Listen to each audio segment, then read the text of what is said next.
that on? I don't think it's on yet. There we go. Yeah, now it's on. So thanks, Neil. Actually, Todd, who runs global channel sales for Google, was supposed to be here.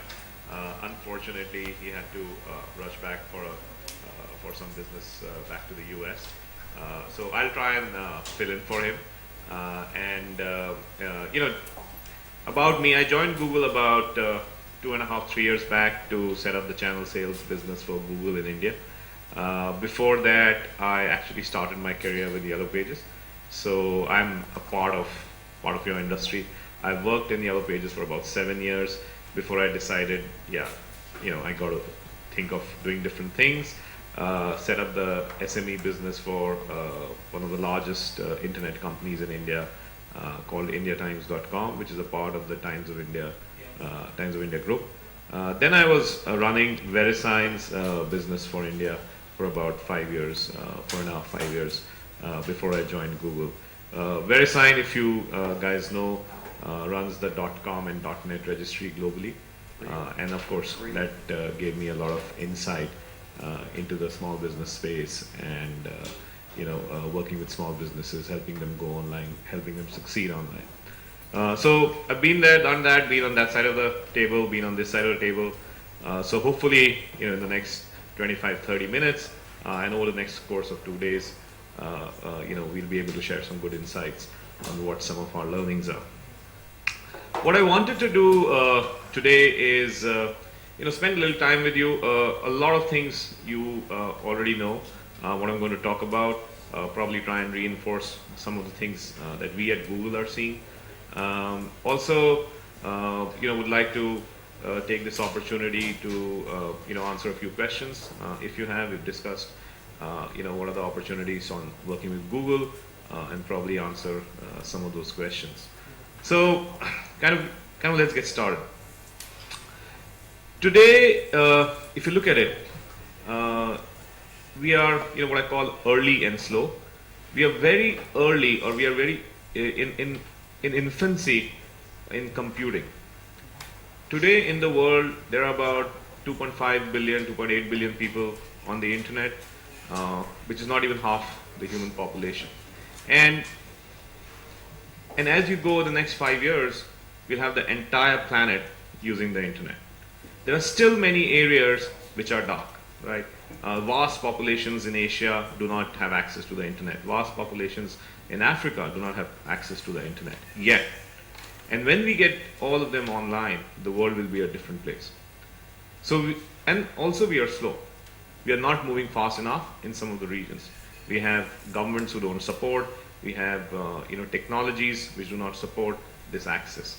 Access to information and knowledge, we believe, is going to have a paradigm shift. In India, I'm sure some of you were following the elections. We had a change in regime, we had a change in government. And I was speaking to a lot of people as what has prompted this change after 60 years of independence. And there were a lot of answers. Of course, the earlier regime was corrupt and there were problems and didn't do much for things. But one thing which stood out was access to information and technology. Information and knowledge. Today's generation in India, we have about 250 million internet users in India.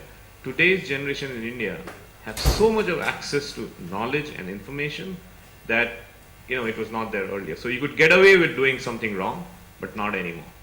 And that is changing fundamentally what is happening to us as consumers, to us as human beings. In terms of technology, everything that we see today is accelerating. If you look at trends, and I will show you, we are living in the future of what we perhaps believed did not exist about 20 years back. Look at this chart. This chart basically talks about how long it is taking for technology to reach 1 billion users. The first white line over there is the telephone. It took us about 110 years after the telephone was invented to reach 1 billion users. The orange line over there is the television. It's about 49, 50 years to reach 1 billion users. The yellow line over there is mobile. It took us about 22 years to reach 1 billion users. Internet took about 14 years, just getting half. Uh, Smartphones have taken 8 years, Facebook has taken 6 years, WhatsApp is going to take 3 years, and something else is going to take just a year. So the point I'm trying to say is the way technology is pervading our lives is phenomenal. Never in the history of human beings have we seen such a phenomenon. And this is just, we believe it is just scratching the surface. It is not even 1% of what you're about to see and what the change and the disruption you're about to see. And I'm going to talk about this a little bit. Speakers before me spoke about Internet of Things. Everything is going to be connected. Believe me, everything is going to be connected. Every device, everything that you have, your household, we will have about 10 billion devices by the end of 2015 connected. By the end of 2020, that is expected to be 50 billion devices that are connected to each other. Now, what that means for businesses or what that means for consumers, we don't know. But that change is happening. We are living through that change. We spoke about the wearable watch. I'm wearing one of them already right here. I had the glasses. I didn't wear it. But the point is that will kind of change the very way human beings interact with each other. So what that means, consumers have started living in a multi-screen world. It is not about offline to online anymore. It is all about living with online being a part of your life. We went out on a holiday a few weeks back, and there were my nieces and nephews, and we stayed in a fancy place. But what I noticed was all my nieces and nephews between the age of 7 to 15 were watching videos or playing games on their devices and their parents' phones.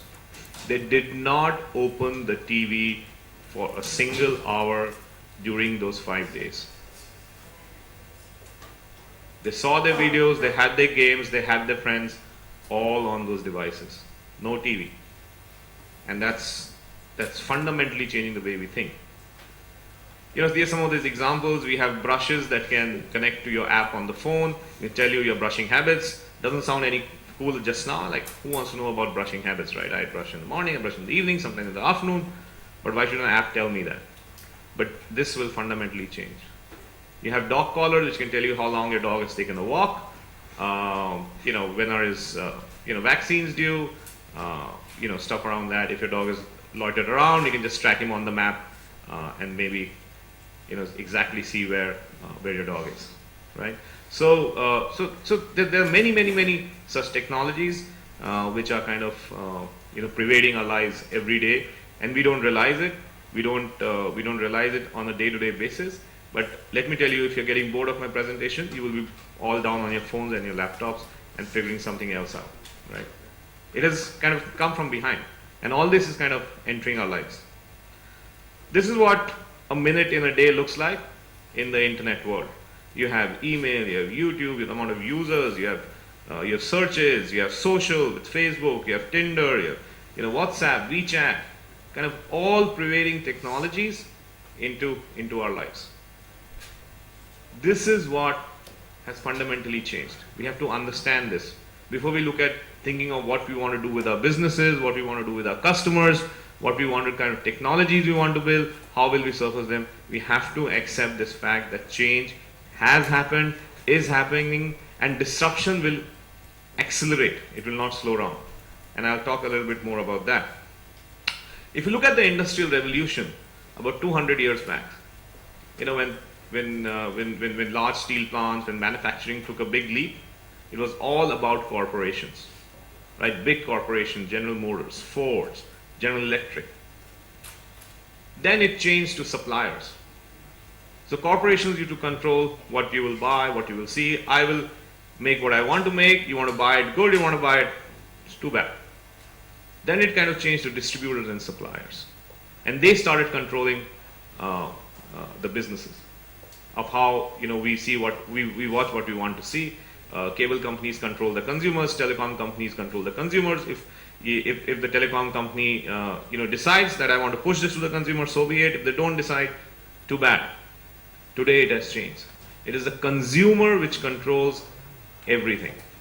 And if you don't realize it, if you don't realize that it is the consumer, it is the user who needs to be taken care of, I think we are making a big fundamental mistake.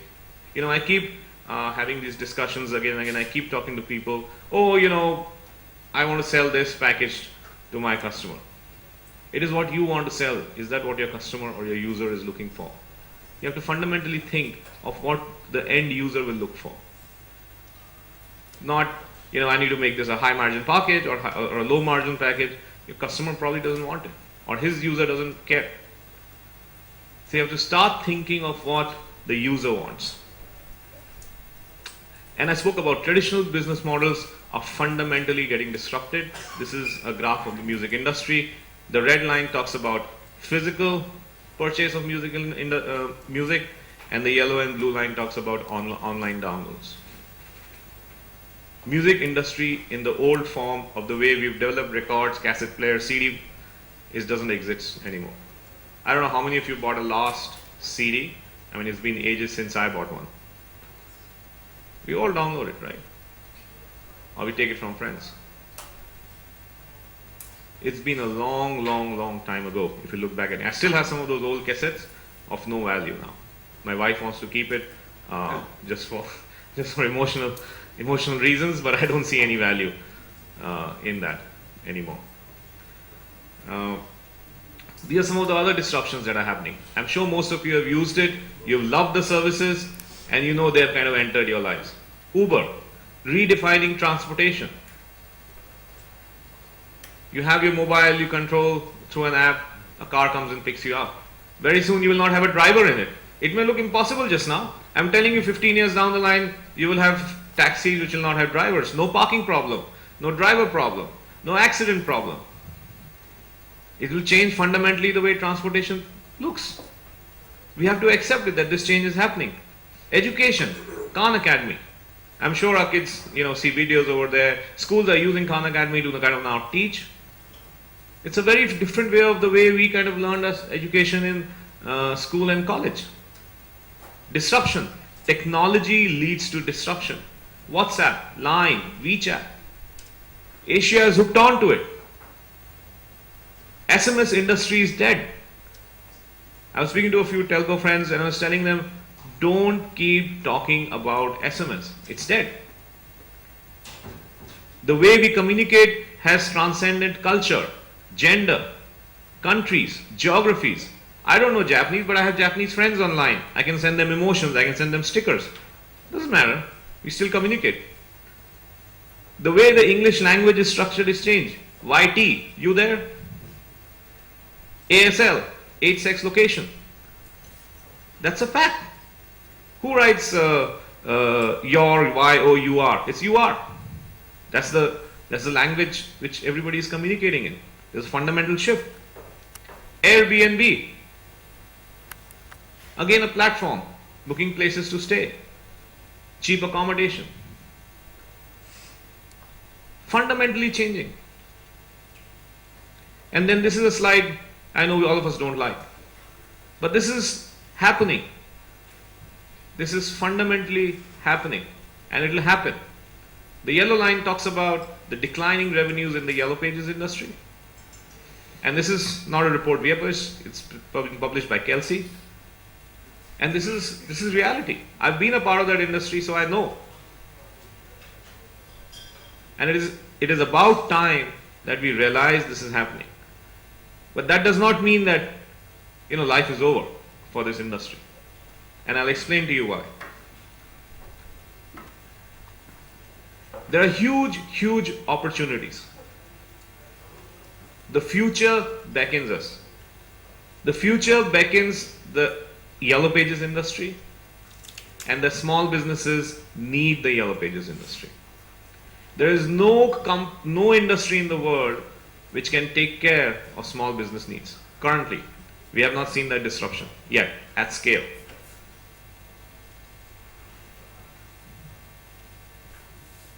In the future, in the advertising business, digital will be the core of advertising. If you are in the media business, if you are in the advertising business, and if digital is not your first strategy, exit that business. It will be the future. How it will transcend into devices, into multiple billions of devices, we don't know, but it will. Will search be all prevalent? We don't know. Will social be all prevalent or as relevant in the coming 5 years? We don't know. Disruption is happening at such a fast pace, it is hard to fathom, but we have to keep pace with that. The trends, of course, show that digital advertising will continue to grow, though slowing in its pace. It's growing about 15 to 18% a year on about $115 billion business. Mobile advertising is accelerating and is much faster than the desktop advertising in terms of growth.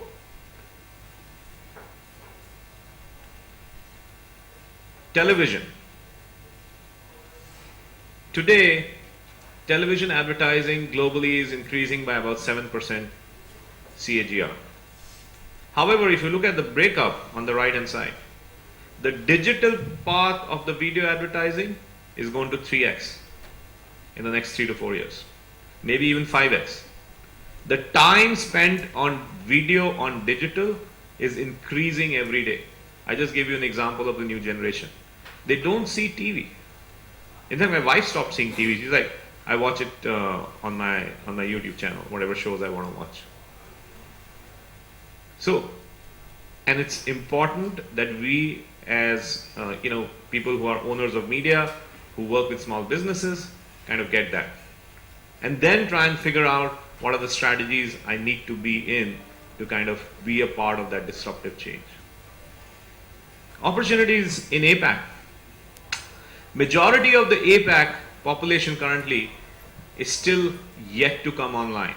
But this is accelerating at a very fast pace. If you look at markets like China, very, very large market, 1.36 billion population, only 42% is online. India, only 19% out of 1.2 billion population is online. Indonesia, only 26% is online.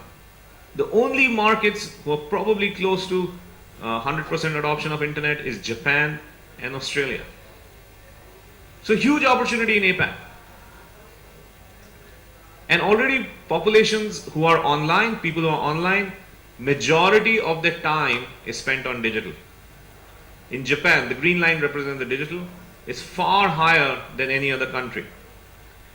China, Australia, all spending time on digital. In the last 2 days, we were at a conference in our Google office in Singapore where we spoke about money flows where consumers go. Money flows where consumers go.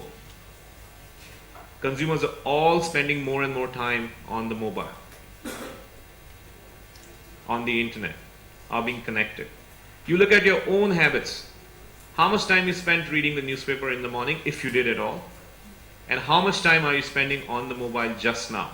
In the last 1 hour, you must have seen your mobile phone at least 10 to 15 times. Where do you think advertisers will put their money? Just think about it. On an average, research has shown a person looks at a mobile phone 157 times a day. 157 times a day. That is research. That's huge. Whether it's to check email, I want to, watch news, or I want to watch a video, or whatever I want to do, or just listen to music. I'm on my device. It's an extension of me. And I just put smartphones are growing, exponentially. 7x in China, 5x in India. Search queries on the mobile device have overtaken desktop queries. We showed it in a presentation. The clicks have overtaken also. So the fact is the world is fundamentally changing.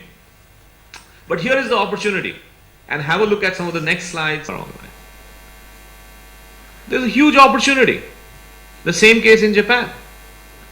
There's a huge, huge opportunity for all of you.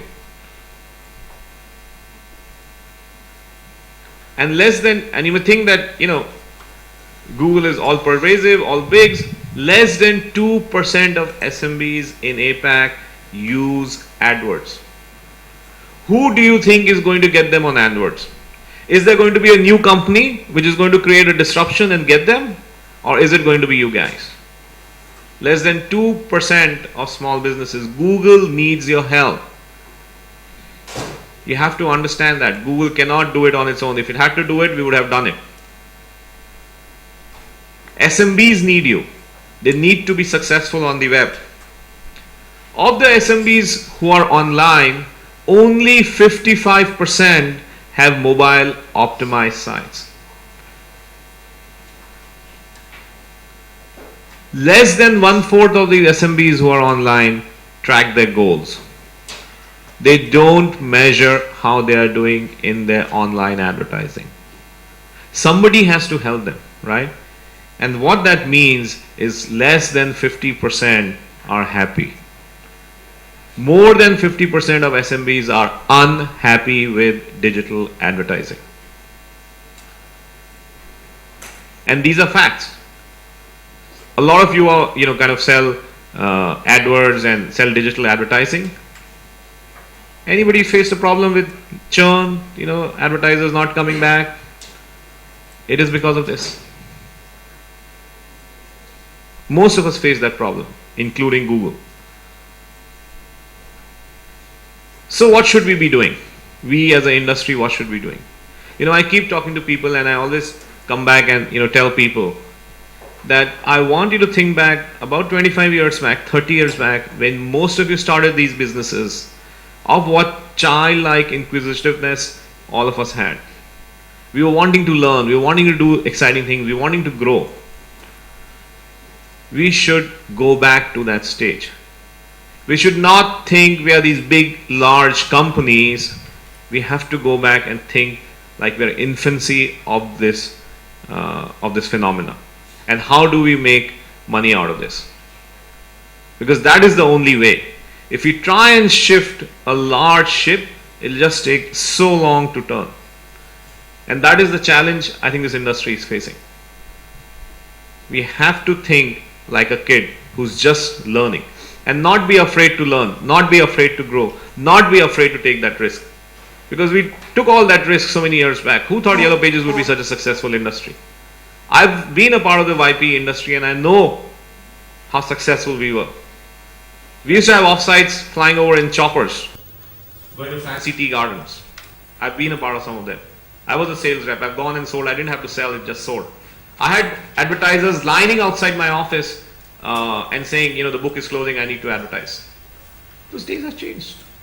Somebody has disrupted it and we have not been innovative enough. Let's face this fact, we have not been innovative enough. I'll give you a story. When I was starting off my career way back in 96, 97 in Yellow Pages, I first saw Yahoo in 1997. Quite exciting. Then I saw Google in 98, 99. The moment I saw Google, I went and told my CEO that we have to do something. We have to partner with them and become their India partner. You know what he says? These small companies, these little kids, don't make a dime of difference to me. Don't come to me with these ideas. And threw me out of the office. I still worked with them for some time. But the point I'm trying to say is, you have to be open to change. At that time, that company was sitting on a cash pile of more than $70 million. I'm talking of 18 years back. That's a lot of money in India. Cash. We could have used that money to change that company. We didn't. And today it was finally sold off at a huge loss and at 1/10 the valuation. What's the point of that? Of having such a successful business going nowhere. So, my request to you all is be this grumpy cat. This is an internet phenomenon. I'm assuming some of you know, all of you know. Yeah. It's a fad. The fat grumpy cat. It's got 6 or 8 million likes on Facebook. It's the most watched, one of the most watched channels on YouTube, and it's just there. You have to be a most demanding customer. To drive change, you have to put yourself on your customer's shoe and be the most demanding customer. and expect the things which you want your company to deliver for your customer, to ask them of your people. And speed up, act fast. You have to think big and you have to move fast. That means nimbleness. Target a big shift to digital. Transcend, like Sean mentioned, paradigm shift.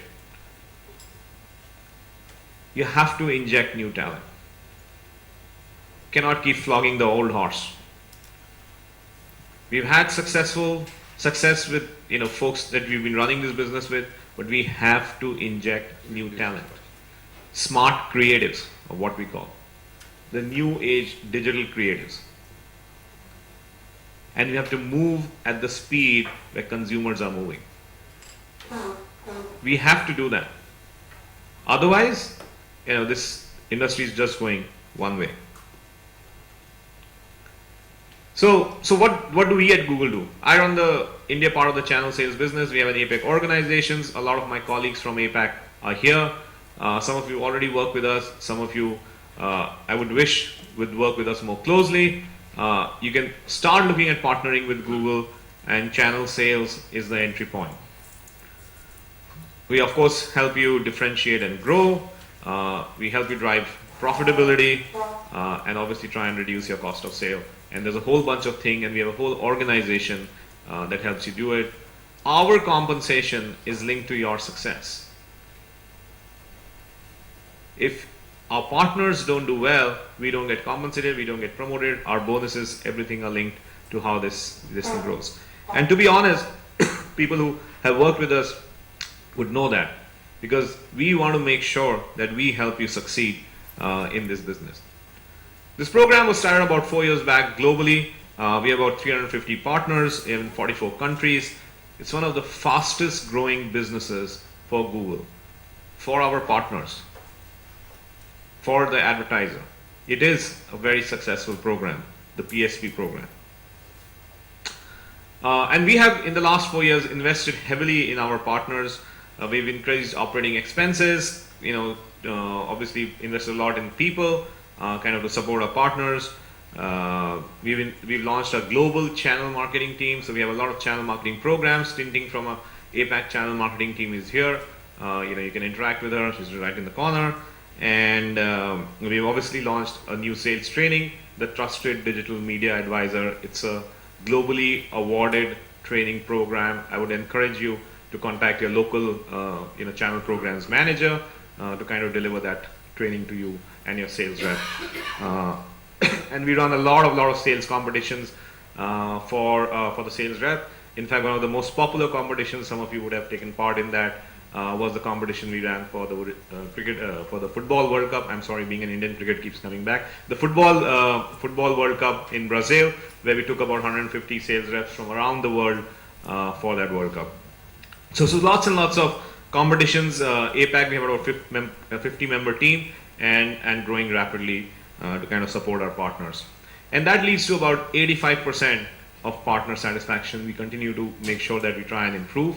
And that is how we want to work with you and support you grow your businesses. So I just wanted to close out by sharing this one little case study. It's a video of what we did with Yellow.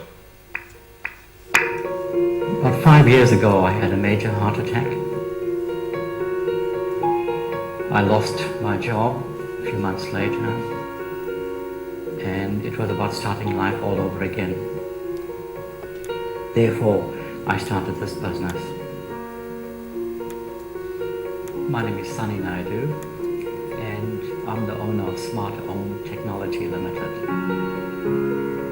Huge challenges, trying to break into the marketplace, trying all sorts of things, dropping leaflets into people's post boxes, picking up a few jobs, but was just not enough.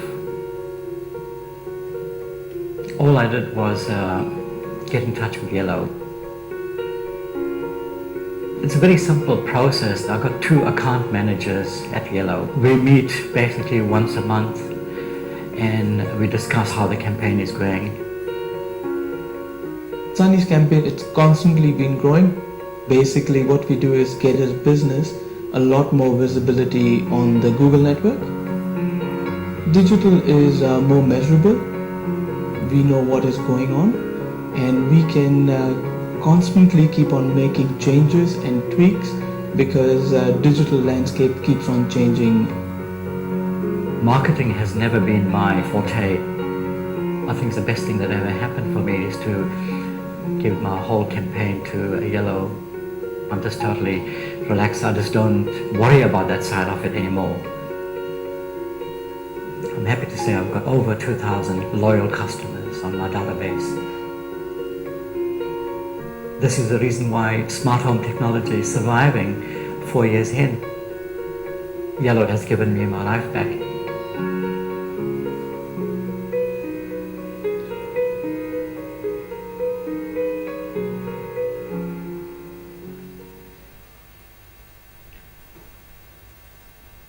All right. So just kind of quickly ending this guy is Alex Bogartner. He, if you remember, jumped from about 120,000 feet and did the highest base jump ever in the history. We kind of broke that about a week back, so I don't have that video. But basically, think about this person standing 120,000 feet in space and deciding, should I jump or not? I don't know what is down there. I don't know whether if I'll reach properly or not. But he had that trust in himself. He had the faith and took the leap of faith and kind of jumped. That is what my request from all of you are. That take that leap of faith and kind of jump. I'm sure it'll work out and it'll work out well. All right, Karthik. I know we have a break, but I want you to address Sid's question about how to make money doing this, given what, you know, that you're going from a high margin business to this is what, you hear this all day long. Yeah. So you know, sort of go off your Google thing. If you were one of these guys, Right. what would you do? I think the first thing I will look after is look for is what does my customer want. If I'm able to address that well and deliver what the customer wants, I will be able to make money. I'm pretty sure of that. I have gone out on sales calls with sales reps of Yellow Pages just to figure this out of how they sell. They go and sell a $100 or a $200 package. I will put your ad on Google, it'll come number one, it'll come this, it'll come that, I'll use that clicks. The advertiser is not looking for that. Advertiser doesn't understand that.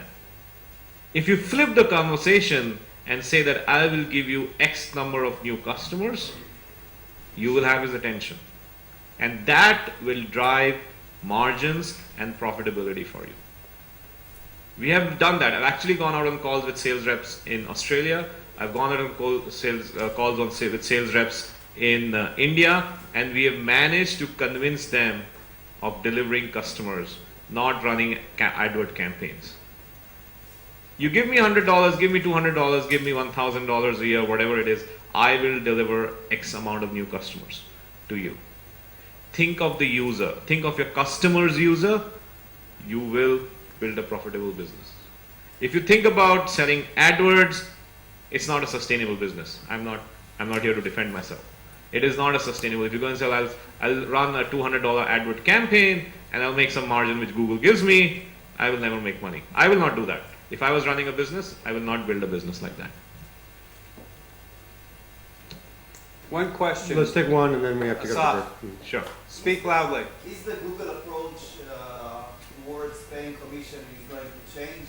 I mean, how can you expect IYPs to make profit if you pay so little commission? It costs too much. That's what I'm trying to explain to you. That's what I just answered. I just said that we are trying to sell AdWords as a service. Don't sell AdWords as a service. You have to sell AdWords as a solution to your advertiser. If you go and sell it as a campaign, you will not. No matter if Google increases the margin by 20%, 30%, 50%, I guarantee you will still not make money because there will be another person who will undercut you. There will be a third person who will undercut that second person and still you will be out of the market. That is not the way to make money. It's not about how much Google gives you, it's how you look after your advertiser and your consumer. It's about that. There's so many other things I just spoke about. SMEs don't have mobile websites. SMEs are not online. Only 1% of SMEs are online in many markets. These are high margin products. Why are we not going and selling that to them? Why are we always bothered about AdWords? Don't build your digital strategy around AdWords. It's not right. It's not correct. You cannot make a sustainable, profitable business just around AdWords. It has to be around a host of digital products. And then it's a very, very high margin game, for sure. All right, that's a good answer. That's an honest answer. Thank you. So I don't think he answered about the commission question, but that's a private conversation. Will you be around all day? Yeah. I have some in my pocket, I guess.